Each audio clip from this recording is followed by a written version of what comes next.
el artículo 62 consagra el nombre, habla que de derecho de deber, espere que se lo engancho, todavía no manejo tan bien esto. 62, como dijimos recién,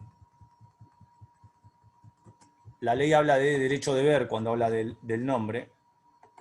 En realidad el nombre, ustedes vieron lo que se llaman derechos personalísimos o inherentes a la persona. ¿Saben algo de eso? ¿Lo vieron con la doctora eso? ¿Me escuchan ahí? Háganme con la cabecita, aunque sea. No se escucha. No, Perdón, no se lo vimos. No lo vimos, pero sí. un concepto más o menos tenemos. Muy bien, qué bueno que tenga el concepto. Pero ahí voy. Entonces, vamos. El nombre es un derecho inherente a las personas. Se entiende que es parte de un derecho humano, que hace a la integración de la persona, hace el nombre como una característica o un derecho que hace específicamente al derecho de la identidad, ¿verdad?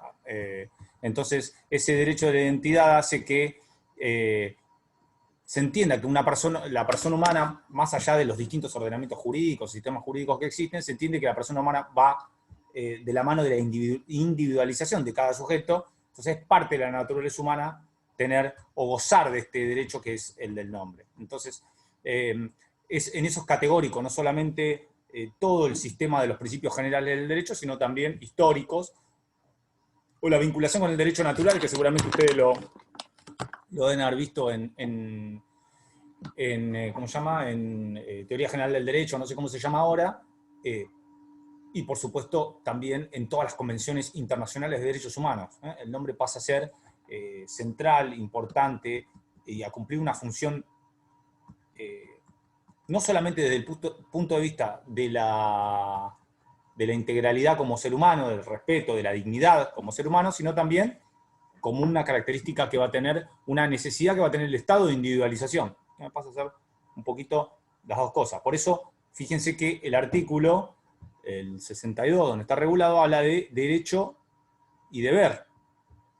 Y dice derecho y deber específicamente porque es un derecho desde el punto de vista de que yo como ser humano tengo derecho a que se me reconozca mi nombre, y vamos a leer el artículo. Dice, la persona humana tiene derecho y el deber de usar el prenombre y el apellido que le corresponden.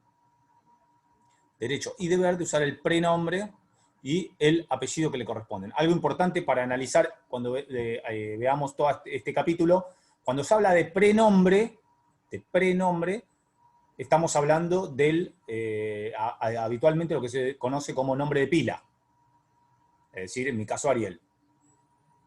Y cuando hablamos de apellido, por supuesto ya lo saben, él o los apellidos, y entonces, prenombre más apellido constituyen el nombre en términos jurídicos. ¿Se entiende esto? Prenombre y apellido son lo que se establece como nombre en términos jurídicos. Por lo tanto, cuando hablamos de nombre, hablamos de todo. De todo la integración completa incorporada por prenombre y apellido. Bien. Vamos a lo jurídico, entonces. Nosotros entonces ahí ya sabemos que es un derecho y un deber, y esto lo veíamos recién. Entonces, ese margen de derecho-deber está dado precisamente porque, por un lado, yo tengo un derecho como persona humana, dignidad y respeto, las convenciones internacionales de derechos humanos, los principios generales del derecho, el derecho natural, me identifican que una persona tiene el derecho de tener un nombre y gozar de esa identidad. Y por otro lado, la individualización que necesita el Estado para poder identificar cada una de las personas y poder ejercer mínimamente un control u organización estatal sobre el ciudadano. Ustedes lo van a saber, tienen documento nacional de identidad con su nombre reconocido, y el Estado puede, sobre esa figura, generar un control, si se quiere, estatal, o una organización estatal, para no ponerlo solamente desde la óptica del control. Bien. Eso es lo que nosotros entendemos como nombre y cómo es esta vinculación derecho-deber que el Código establece en el artículo 62. Ahora, ¿qué caracteres tiene el nombre? Bueno, acuérdense siempre, el nombre está constituido por prenombre y apellido. Y tiene jurídicamente hablando, ciertas características, o caracteres, mejor dicho, para hablarlo con mayor precisión. ¿Cuáles son los caracteres o las características que tiene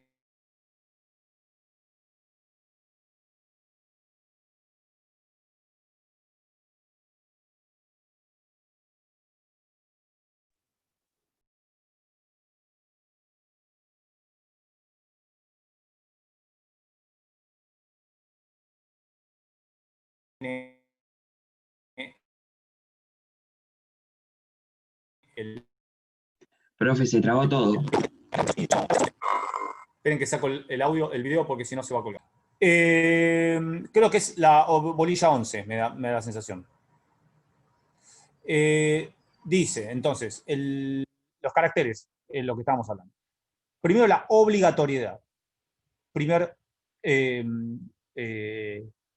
característica o carácter. Fíjense que el artículo 62 dice que hay un deber y derecho. La esfera del deber nos lleva, por supuesto, a la obligatoriedad. Es obligatorio. Toda persona, sí o sí, debe llevar un nombre. Es lo que dice, en principio, la ley. Primera cuestión, entonces. Obligatoriedad. Segundo carácter. Inmutabilidad. ¿Qué significa esto de la inmutabilidad? Supuestamente ese es el principio. Ahora vamos a ver que en realidad no es tanto el de la inmutabilidad, sino en realidad el término preciso es el de la estabilidad. Estabilidad. Esto significa que las personas no pueden cambiar su nombre.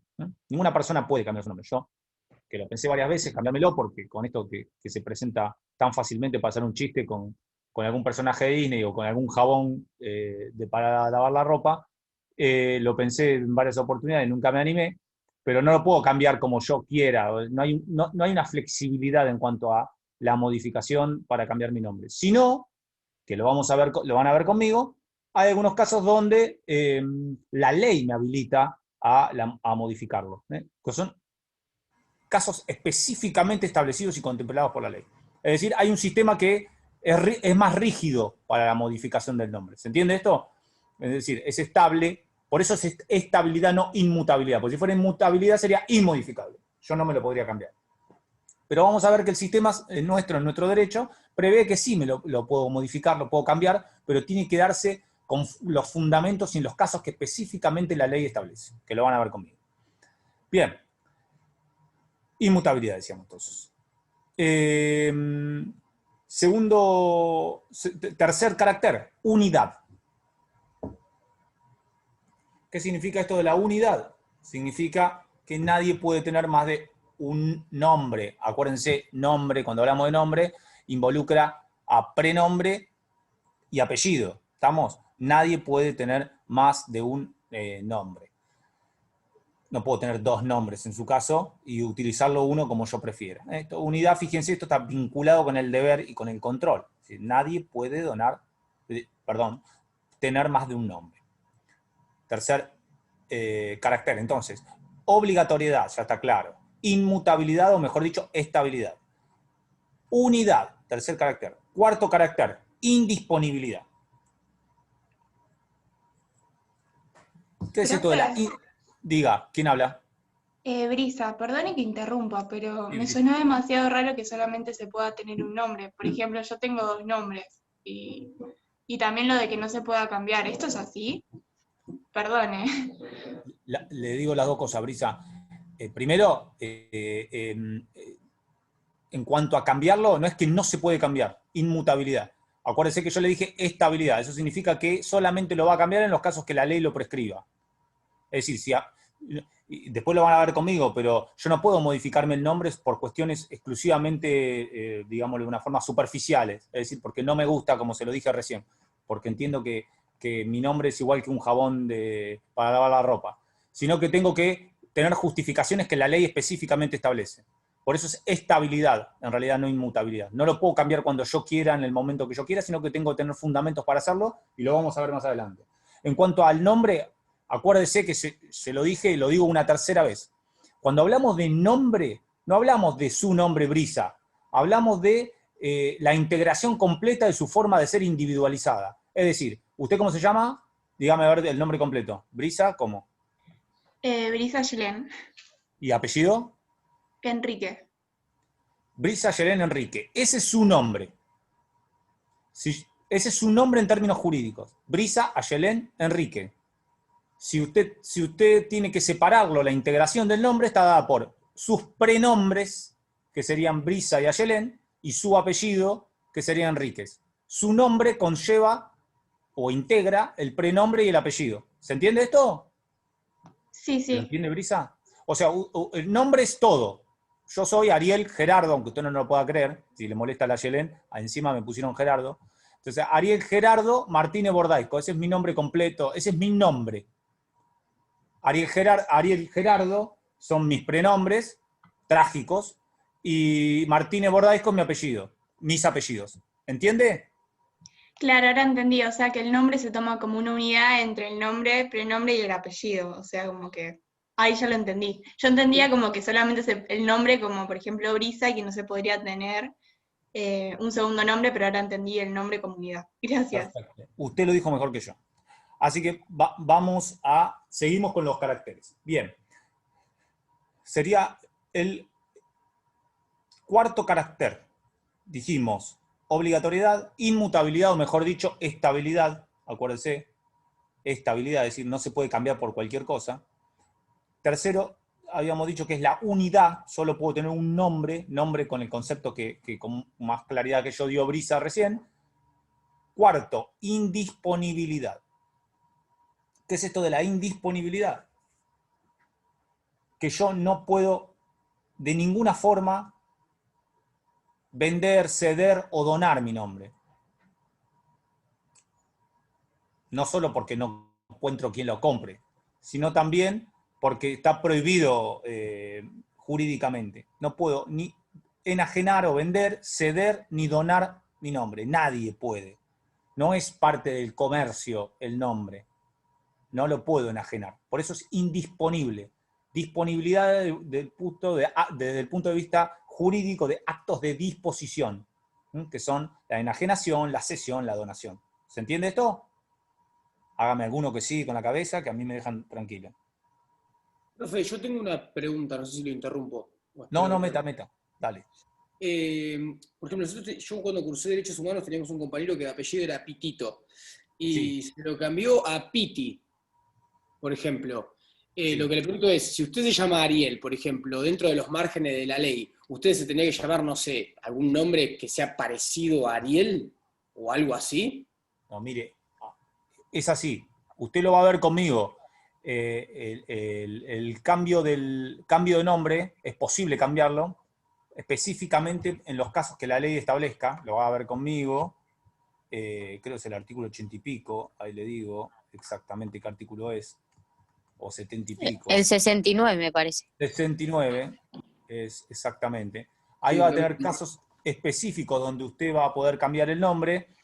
En el caso ese que usted dice es uno de los supuestos, creo que es el inciso C o el B, que es cuando alguien siente que el nombre de alguna forma lo agravia, entonces se ve que su compañero se sentía agraviado por el apellido que tenía, por lo tanto decidió modificarlo. Mira, le voy a dar un ejemplo de un colega nuestro que quizás es menos llamativo que el ejemplo que usted usó, pero que es un ejemplo real, que también, como el de usted, que es unos compañeros abogados que se llamaban Vinagre de apellido, Vinagre, y resolvieron cambiárselo, y hoy se llaman Vinart, B-I-N-A-R-T, Vinart.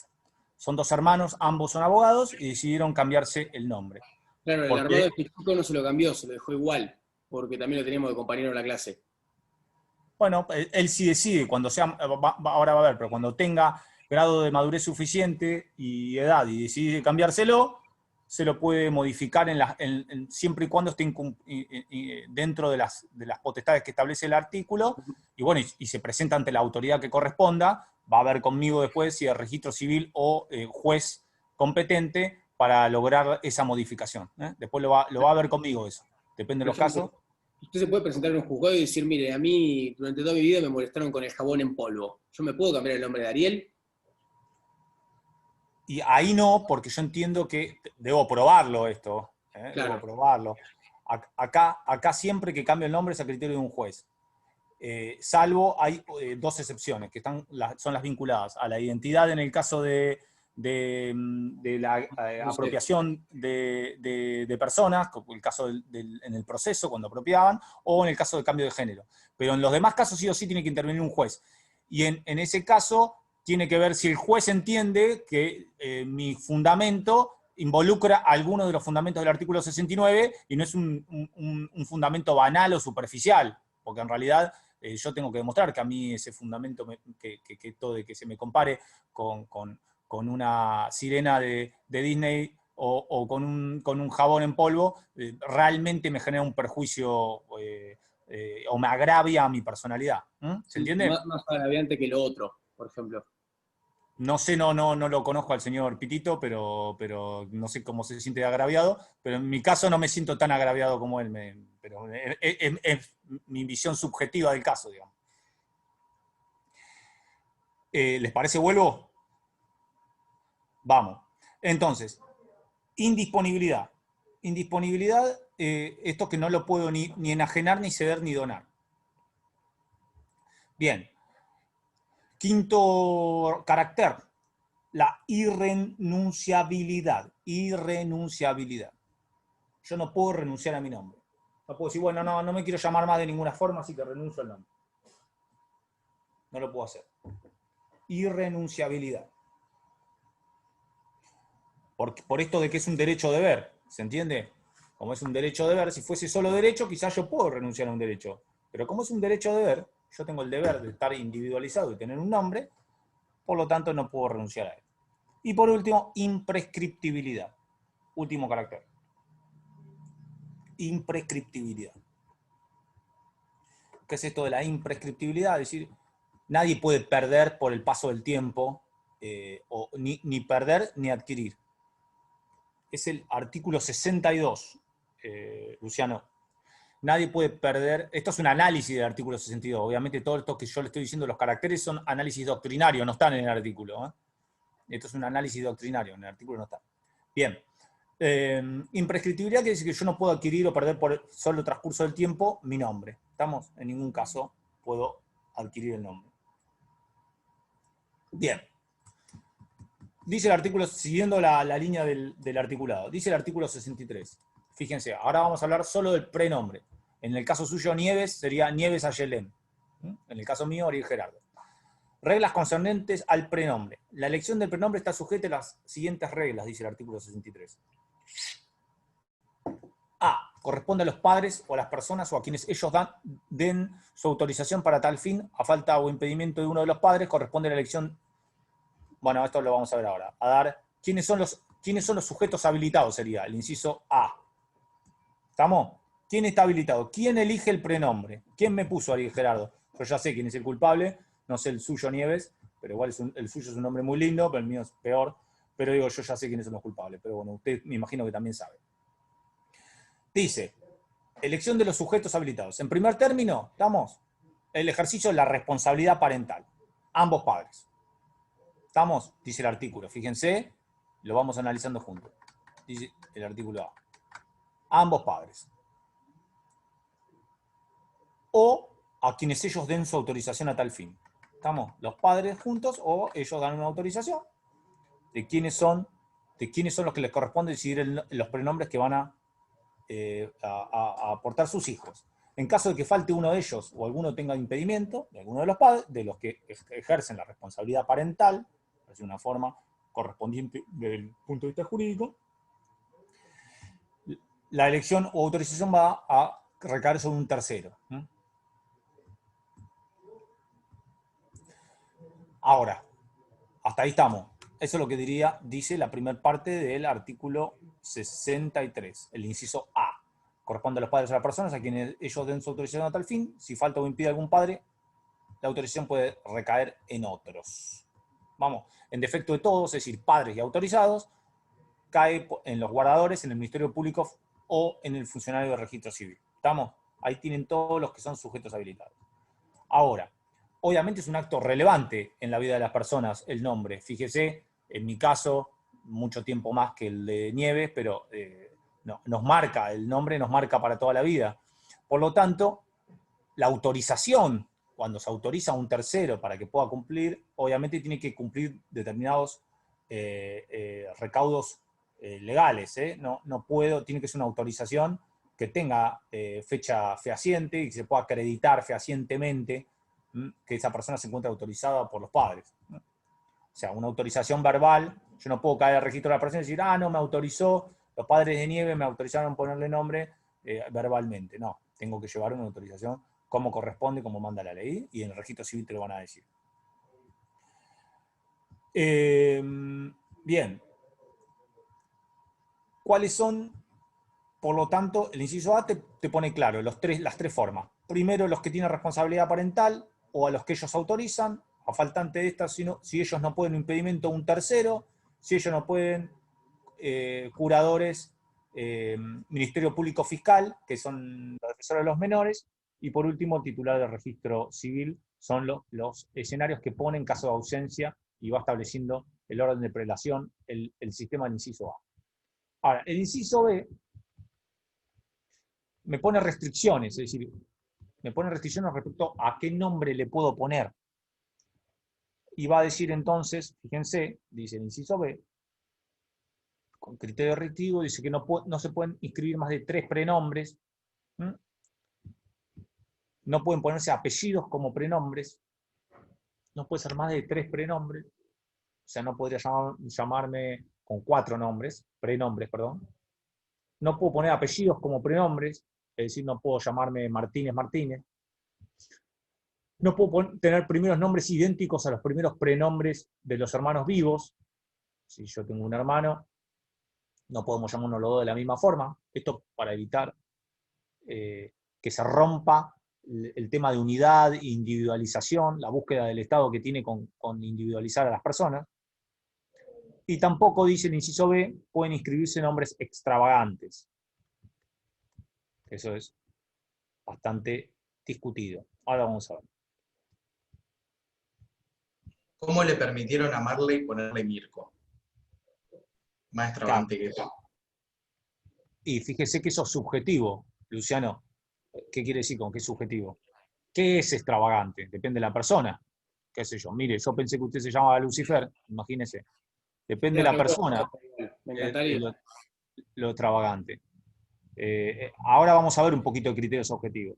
Entonces, la prohibición de inscribir más de tres prenombres. Obviamente hubo personas o quienes han planteado que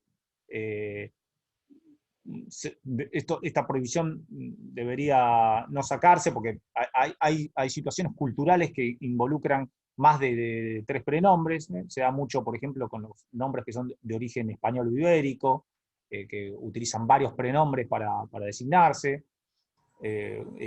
También sucede lo mismo con algunas familias que provienen de descendencia portuguesa, la utilización de varios prenombres. Pero bueno, en la ley se ratificó esa restricción de que no pueden tener más de 2 prenombres, de 3, perdón.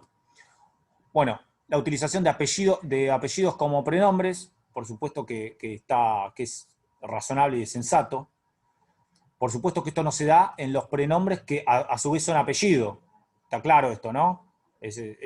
Ahí no afecta la prohibición legal. Es, por ejemplo, alguien que se llame de apellido Marcos o Martín. ¿Estamos de acuerdo? No es que se lo va a prohibir porque ahí el prenombre en sí puede ser designado como un apellido. De última instancia, ¿qué pasa si hubiese duda con esto que decía usted, Luciano? Si hubiese dudas, siempre la última instancia le va a caber a los jueces. Si alguien entiende que algún interés está puesto en juego y quiere ponerle a su hijo Martín Martín, por ejemplo, si fuese doble Martín, o quiere ponerle algún nombre y el registro civil le dice que es extravagante y él considera que no es extravagante, al final del camino la decisión va a caer en la justicia, que va a ser la alzada final a esta designación de los nombres. ¿No es cierto? O sea, para que usted sepa que al final del camino usted podrá ir hasta el final si es que quiere poner un nombre que el registro civil entiende que es, como le decía recién, extravagante. Bueno, no puede ponerle los prenombres primeros pronombres iguales a los de los hermanos vivos. Esto es razonable. Lo que se busca ahí es tratar de, no den casos, lo que se llama posibles casos de homonimia, es decir, que dos personas se llaman exactamente de la misma forma, y todas las dificultades, no solamente en cuanto a la persona, sino también en cuanto al control estatal, se pueden llegar a dar con dos personas que se llaman de la misma manera. O sea, si son hermanos, es completamente inconcebible que ambos tengan idénticos prenombres. ¿Estamos de acuerdo? Eso. Profesor, consulta. Sí, Con esto de los pronombres idénticos, sí. por ejemplo, el caso de que venga gente de un país extranjero que no esté esa ley y ocurre el caso de homonimia, ¿qué pasaría en ese caso? Porque se me vino a la mente justo, por ejemplo, el caso del boxeador Roberto Durán, que creo que tiene como 5 hijos con el mismo nombre que él, que les puso Roberto. Sí. Supongamos que usted tiene un nuevo hijo que nace nativo o por adopción en la Argentina y quiere poner el documento el mismo que el padre. Bueno, ahí es probable que el registro civil le diga que es un caso de homonimia, que no puede registrarlo cuando usted lo quiere registrar aquí en la Argentina, y es probable que en tal caso, Mano de Piedra Durán, apele a la justicia para decir que él proviene de otro lugar culturalmente donde se utiliza de esta manera y trate de que el juez defina a favor de que tener el número 16 Roberto Durán hijo, junior. Es muy probable que pase eso. Aquí no existe, pero bueno, ahí, como le dije recién, al final del camino, el último que va a decir va a ser la justicia, el registro civil primero y luego la justicia si es que quien tiene responsabilidad parental entiende que hay que modificarlo. ¿Se entiende esto? Sí, perfecto. Gracias. Vamos a el último caso, que son los prenombres extravagantes.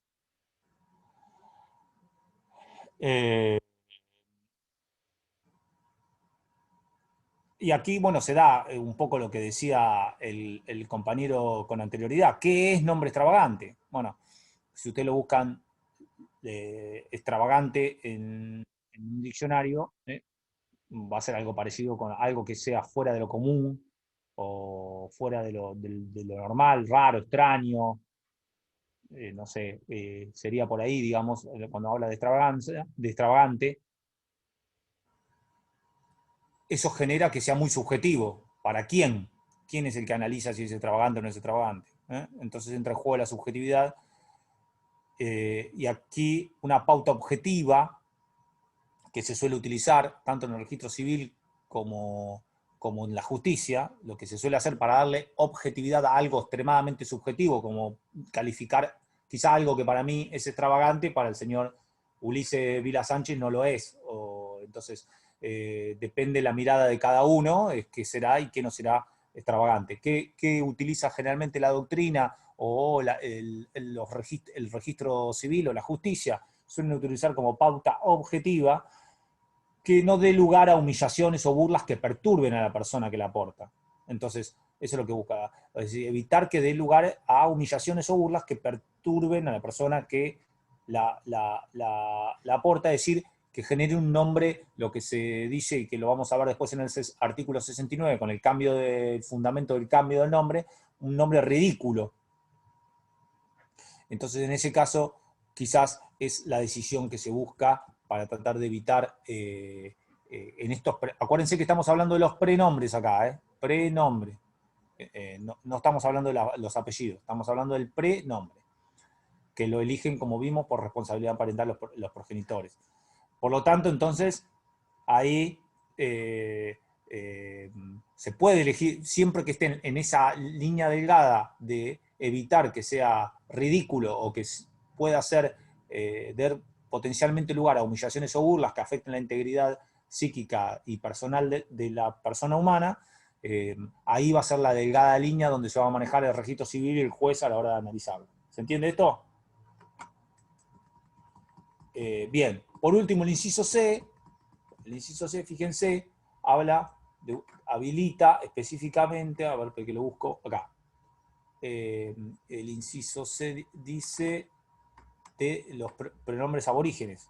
Pueden inscribirse nombres prenombres, debió decir, prenombres aborígenes o derivados de voces aborígenes, autóctonas y latinoamericanas, ¿no? Ese es el último inciso C del artículo 63. Como vemos allí, esto es igual a la ley del nombre. Lo que hace es respetar a las minorías y la creencia de la importancia de respetar los orígenes aborígenes o heredados o derivados de voces aborígenes autóctonas. Es una forma de reconocer la preexistencia étnica y cultural de los pueblos indígenas avalados por la Constitución Nacional, que ustedes ya lo deben haber visto en teoría constitucional. Entonces, en defensa y protección de la preexistencia étnica y cultural de los pueblos indígenas, y como un reconocimiento de los derechos de los aborígenes, cualquier prenombre que provenga, que sea derivado de voces aborígenes, autóctonas y latinoamericanas, va a estar permitido según nuestra norma, y no va a estar involucrado en las situaciones prescritas anteriormente con las restricciones tanto de cantidades como de esto del prenombre extravagante. ¿Se entiende? Bien, seguimos. Es decir que, por ejemplo, podemos tener 5 nombres que sean mapuches, ponele, y no habría ningún problema porque tendrían que ser aceptados. Exactamente. No estaría, fíjese, en pos de este reconocimiento, si usted demuestra, por supuesto, y prueba, fundamenta, que son originarios de voces de preexistencias étnicas, con ese derecho que tienen los pueblos originarios, por supuesto que no va a poder ni el registro civil ni un juez negarse a la misma, porque el artículo, antes la ley del nombre y ahora el Código Civil actualizado le ratifican y le dan ese derecho. Pero, profe, una consulta. Cuando hablamos de nombres mapuches, ponele, cuando tenemos que validarlos, bueno, aborígenes, cuando tenemos que validarlos, ¿tenemos que demostrar que el nombre es real o que nosotros somos parte de una comunidad? Eso no me quedó claro, porque por lo general las personas que piden eso es porque son parte de una comunidad. Si usted sabe que en la aplicación de la norma no le exige a usted que sea parte, no lo dice el 63 inciso C, no dice que aquellas personas que tengan regambre étnico de pueblos originarios tendrán este derecho. No lo circunscribe a ningún espacio ni minoría social y étnica. En absoluto. Genial. Lo deja abierto genéricamente a todo aquel que lo quiera hacer de esa manera. No lo circunscribe, fíjese que el 63 no lo circunscribe en lo absoluto. Genial. Yo por las dudas pregunto porque...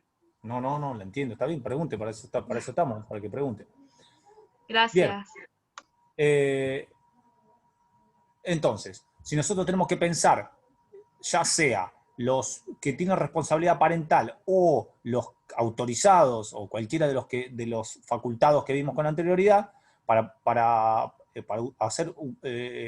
imponer un prenombre o prenombres a sus hijos, lo pueden hacer de cualquier forma. Hay una autonomía de la voluntad de quien ejerce la responsabilidad parental desde este lugar, y esa autonomía de la voluntad, como ustedes vieron, tienen las excepciones que vimos antes, esas restricciones. Es decir, no puede utilizar nombres extravagantes, no puede superar el número de 3, no puede ser el mismo nombre prenombres que apellidos, tiene varias cuestiones. Y acuérdense que al final del camino, más allá de eso, de esa autonomía de voluntad, lo que sí va a poder, siempre va a tener el registro civil por un lado y la justicia por otro como última ratio para resolver algún conflicto que se pueda dar sobre el tema.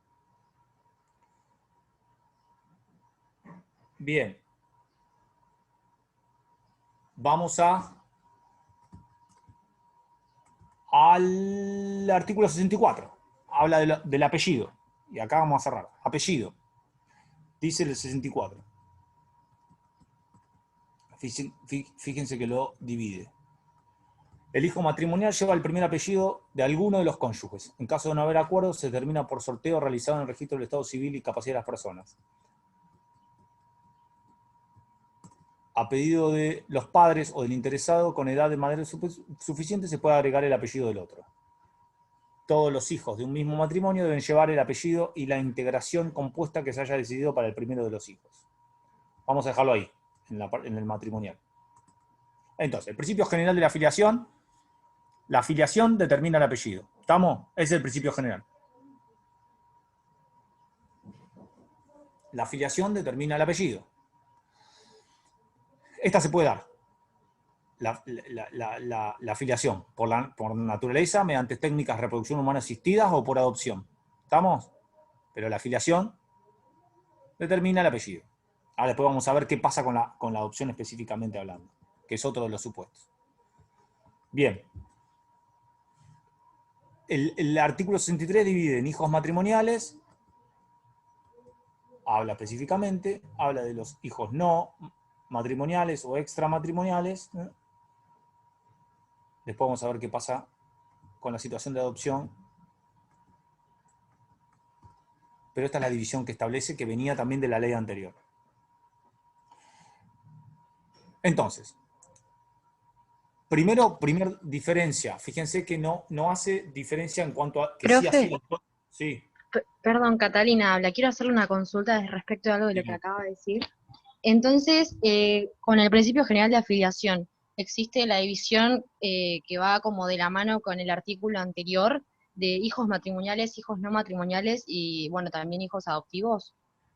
No le entendí, perdóneme. ¿Qué me quiere Para determinar lo del apellido, entonces hay como 3 categorías. Sí, no categorías. Claro, o sea, como 3 tipos, digamos, que pueden Categoría no, darse. esto acuérdese, es el apellido. Sí, El para el nombre ya apellido. sabemos. El prenombre, los prenombres, ¿quiénes son? Es fácil. Son los que tienen responsabilidad parental, es los progenitores, o los que ellos autoricen, o los curadores, o el Ministerio Público del Menor, o el registro público, o registro civil, perdón. Entonces, establece toda la modalidad para ver quién le va a poner el prenombre. En cuanto al apellido, divide de esta forma porque, como ya usted tiene el principio general, la filiación determina el apellido. ¿Estamos de acuerdo? Ese es el principio general, que después va a tener modificaciones.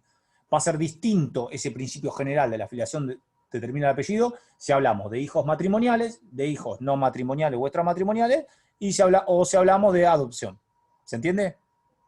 La filiación siempre determina el apellido. Sí, profe, era eso. Genial, gracias. Perfecto.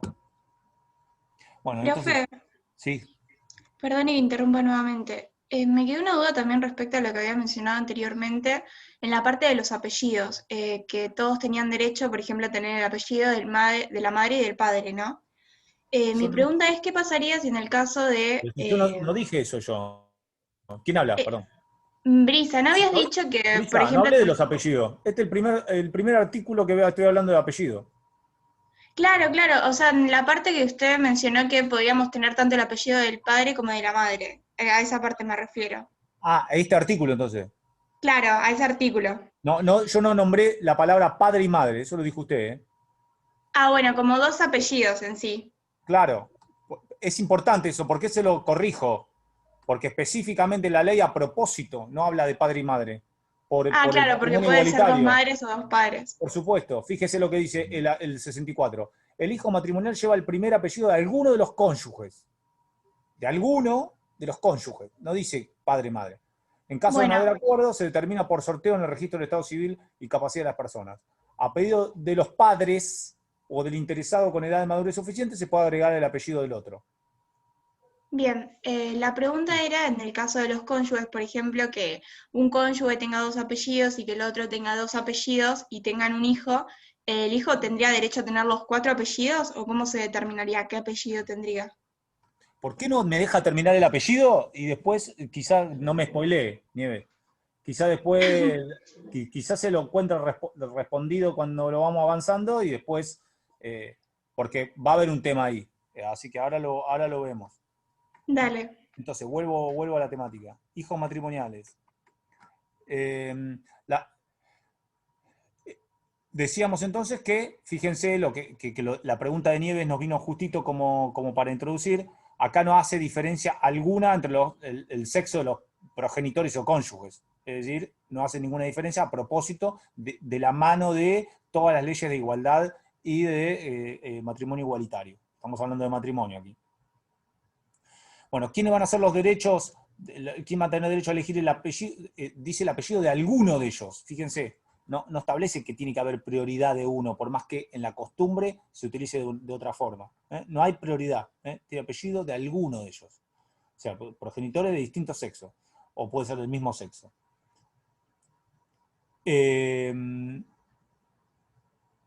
Hasta ahí vamos. Por supuesto que usualmente se utiliza poner, no vamos a negar la realidad, que usualmente se utiliza poner primero el apellido paterno, ¿no? Pero el artículo, por una cuestión que proviene, por supuesto, de años de la sociedad con esa mirada más patriarcal. Ahora, el código claramente autoriza a poner de primer término quien quiera, sin privilegiando la autonomía de los progenitores. Alguno, dice, o sea, cualquiera puede alinearse, todos los hijos matrimoniales pueden elegir el apellido de uno de los cónyuges, y adicionar el apellido del otro si es que están de acuerdo. Eso es lo que dice la ley, y lo que estableció la ley. Fíjese que se elimina también, que sí estaba en el sistema anterior,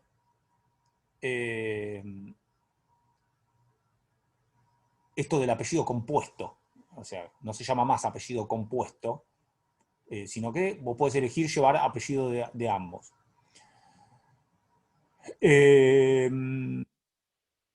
Bien. Hoy, ¿por qué? Porque antes esto de compuesto era utilizado para decir que se te adhería al apellido paterno el apellido materno. Por eso hoy se eliminó esto.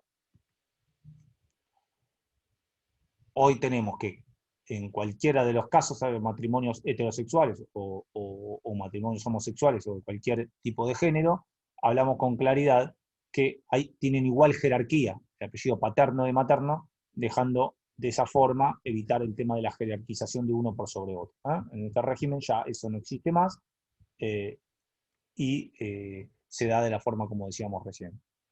Entonces, fíjense, al principio habla de un apellido, ¿tá? Después el registro civil, quien lo va a establecer y lo va a ir definiendo también con respecto a la casuística habitual y lo que la norma dice.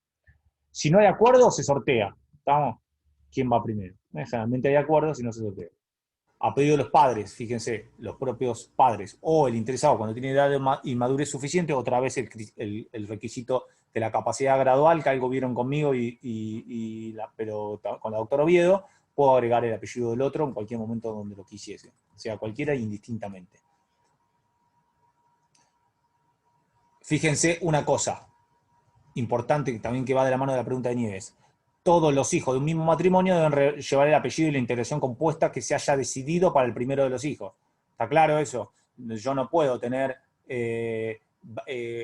3 hijos del mismo matrimonio con distintos nombres en esta composición de utilización de apellido materno o paterno o lo que fuese de cualquiera de los cónyuges en forma indistinta, ya sea que fuese uniones civiles o matrimonios homosexuales o de género o heterosexuales, no puedo que uno se llame de una forma y otro con otra combinación. ¿Esto por qué lo hace? Por esto del derecho de ver que hablamos antes y de la necesidad de individualizar y evitar que mismos hermanos del mismo matrimonio tengan distintos apellidos a la hora de identificarlos.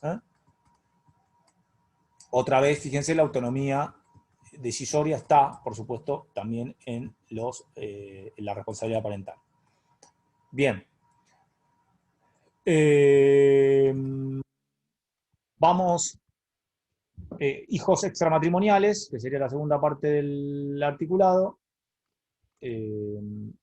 Artículo 63, segunda parte, los hijos extramatrimoniales, 64, perdón, con un solo vínculo filial, lleva el apellido de ese progenitor. Un solo vínculo filial, es decir, hay un solo progenitor presente, uno solo, por lo tanto lleva el apellido de ese que está presente. ¿Estamos? Si la filiación de ambos padres se determina simultáneamente, es decir, si están los dos progenitores, se aplica el primer párrafo de este artículo. Es decir, si hay uno solo, se le aplica el de ese progenitor. Si están los dos, se emparenta al caso de la filiación matrimonial. Si la segunda filiación se termina después, o sea, con posterioridad, cuando comienza el vínculo filial, hay un solo progenitor y después aparece el segundo progenitor, los padres acuerdan el orden y de falta de acuerdo lo dispone el juez, siempre teniendo en cuenta el interés superior del niño. Entonces, ¿cómo sería el sistema del hijo extramatrimonial? Si hay un solo progenitor, lleva el apellido de ese. Si están los dos progenitores en forma simultánea, se aplican las normativas del caso del hijo matrimonial. Si el segundo progenitor aparece después de que ya se llevó adelante el vínculo filial, ahí los padres van a acordar el orden, y si no se ponen de acuerdo, será el juez el que lo determine, siempre teniendo el interés superior del niño. ¿Se entiende esto? Bueno, artículo 65 lo vemos en la próxima clase. Sí. Julieta. Disculpe, consulta otra vez. Si ponele, viene el otro progenitor y quiere ponerle su apellido. Si el niño no quiere, no se hace. Básicamente. Lo vamos a ver esos casos específicos. En la clase que viene lo vemos bien. Por supuesto que siempre se tiene, fíjese, eso es gracias a las convenciones internacionales de los derechos del niño, que tienen jerarquía constitucional en nuestro sistema de ordenamiento jurídico. Siempre se va a primar el interés superior del niño. Por lo tanto, si tiene edad y madurez suficiente,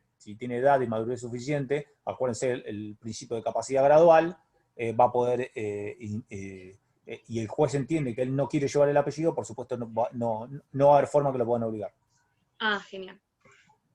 Muchas gracias. Seguimos la clase que viene, perdónenme por haberle cambiado el día, no tuve alternativa, nos vemos este jueves y terminamos esto del nombre. Si la doctora Oviedo llega a llegar y decir que va a dar nombre, díganle por favor, que dijo el doctor Martínez Bordasco, que se lo deje, así lo terminamos nosotros. ¿Estamos? Muchas gracias, profesor. No, gracias a ustedes. Nos vemos. Gracias, profe. Chao. Muchas gracias, profesor.